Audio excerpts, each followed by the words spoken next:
ఆయన వాక్యం మళ్ళీ ఉండదు. 1వ యోహాను 5వ వచ్చే మాత్రం చిన్న పిల్లలారా విగ్రహముల జోలికి పోకుండా జాగ్రత్తగా ఉండండి. చాలు. చిన్న పిల్లలారా విగ్రహాల జోలికి పోకుండా జాగ్రత్తగా ఉండండి అని యోహాను గారు చెప్తున్నారు. ఈ యోహాను గారు యేసు ప్రభు వారి 12 మంది శిష్యులలో ఒకరు. యేసు ప్రభు వారికి ప్రియమైన శిష్యుడు.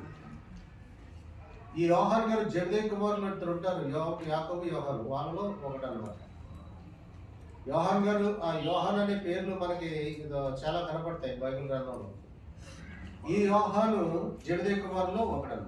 ఈయన బైబిల్ గ్రంథంలో మరి యోహాను సువార్త 1వ యోహాను, 2వ యోహాను, 3వ యోహాను, ప్రకటన గ్రంథం, ఈ 5 గ్రంథాలు ఆయన రాశాడు. యోహాను ఒక ప్రాముఖ్యమైన వ్యక్తి, పరిశుద్ధాత్మ కలిగినటువంటి వ్యక్తి, దేవుడు ఆత్మ పూర్ణుడైన వ్యక్తి, దేవుని దర్శనం పొందుకుని ప్రకటన గ్రంథం రాసిన వ్యక్తి.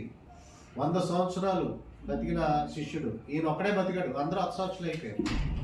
యోహాన్ గారు మాత్రమే బ్రతికారు, అందరూ అత్సాక్షులు. ఈ యోహాన్ గారు ఇక్కడ సందర్భం ఏంటంటే, చిన్న పిల్లలారా విగ్రహాల జోలికి పోకండి అంటారు.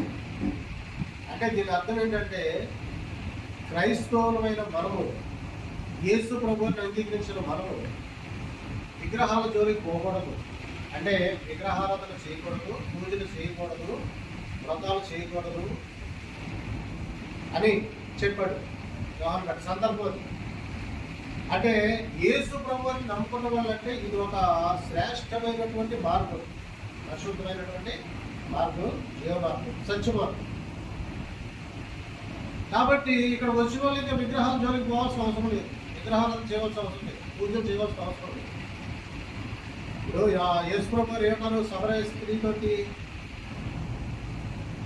దేవుడు ఆత్మ కనుక ఆయన ఆరాధించేవారు ఆత్మతో సత్యంతో ఆరాధించాలి అని చెప్పారు.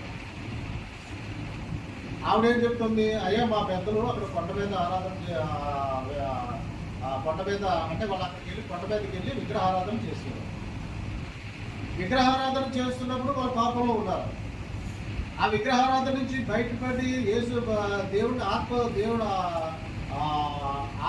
ఆత్మ కనుక దేవుడిని ఆత్మతో సత్యంతో ఆరాధించే స్థాయికి వచ్చినప్పుడు వీళ్ళ పాపం నుంచి విడిపించబడ్డారు, శాపం నుంచి విడిపించబడ్డారు, బంధకాల నుంచి విడిపించబడ్డారు.